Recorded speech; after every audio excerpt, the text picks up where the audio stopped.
ये दीन के दाई, ये दीन के सिपाही, ये अमन के ज़ामी। یقیناً چې د دریو کسانو دعا چې دا نه رد کېږي دا قبلیږي. په هغې کې لومبی دی دعوة المسافر. کم سړی چې مسافر وي سفر کې وي د هغه دعا الله پاک قبلی. نو لهذا چې څوک سفر کې وي نو خامخا چې مونځ کې نو هغې نه پس په دعا کې او که مونځ دې کړی وي ګاډي کې وي په لاره وي او چرته ناست او ټیم درته ملاویږي نو پیغمبر علیه السلام وفرمایل چې د مسافر دعا قبلیږي. یو ورځ نیمه مخکې مفتی اعظم پاکستان تقی عثماني صاحب سفر نه واپسي کوله او هغه ګاډي کې ناست او دعا کوي نو یا به ذکر اذکار کړي یا به تلاوت کړي یا به بس اسې دعا کوله.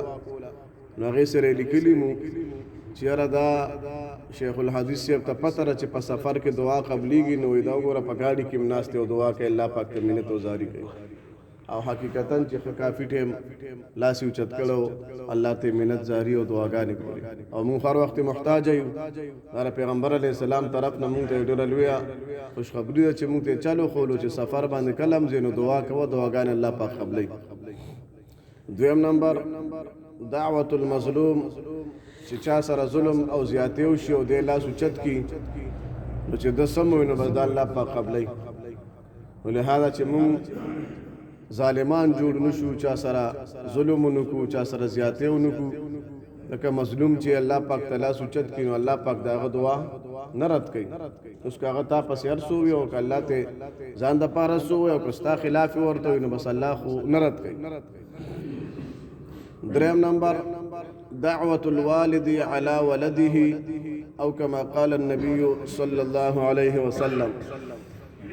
پلار چې بچو د پاره دعا کوي دا یقینا چې قبلیږي. لکه زما او ستا پیغمبر صلی الله علیه وسلم او فرمایل نو دایم ورسره وفرمایل چې لا شک فیهن په دې کې شک هم نشته. نو یو روایت کې چې دا راغلي لا شک فیهن یو ځای کې ورسره راغلي مستجابات دا بغیر د شک نه قبلیږي یعنی دا یقیني خبره ده چې دا قبلیږي دا الله پاک نه رد کوي.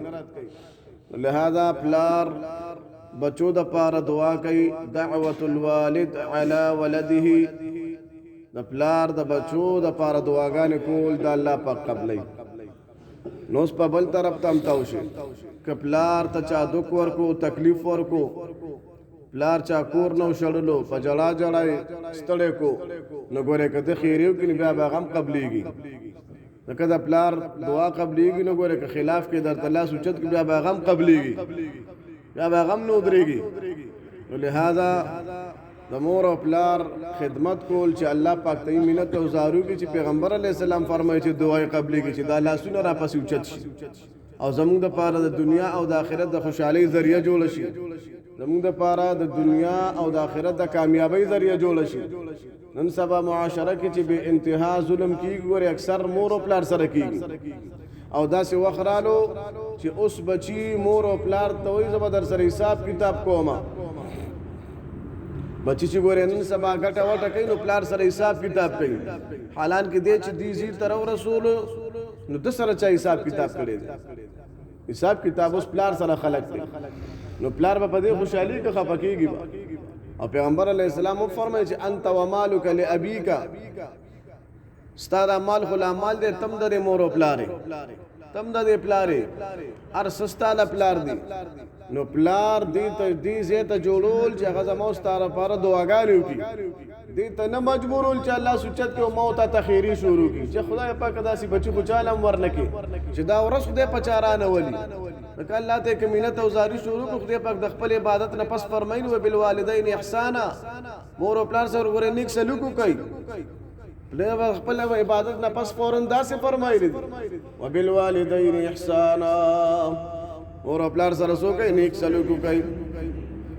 او الله جل جلاله رحم او کرم معامله چې کوي نو هغه ګورې خپل بنده سره کوي خو بلکې مظلوم او یا پلار د دعا شروع کا نو بسل ته الله پاک بیا دروازه بند کی چې بس اوس خو ځکه پیغمبر علیه السلام مفرمایي چې دا نه واپس کی نو هغه ورځ نه الله پاک مونږ ټول ساتي خپل مور او پلار ادب او احترام او که چانه څه شوي نو هغه نه معافي غوښتل او غیر رضا کول ځکه چې پیغمبر علیه السلام فرمایي که چېرې الله رضا کول غواړي نو مور او پلار رضا کړه سخط الرب دا الله پاک ناراضگی چې کوم دا د پلار په ناراضگی او رضا الرب فی رضا الوالد او که الله خوشالول غواړي نو پلار خوشاله څومره ښکلې خبرې دي الله دې موږ ټولو ته عمل کولو توفیق نصیب کړي.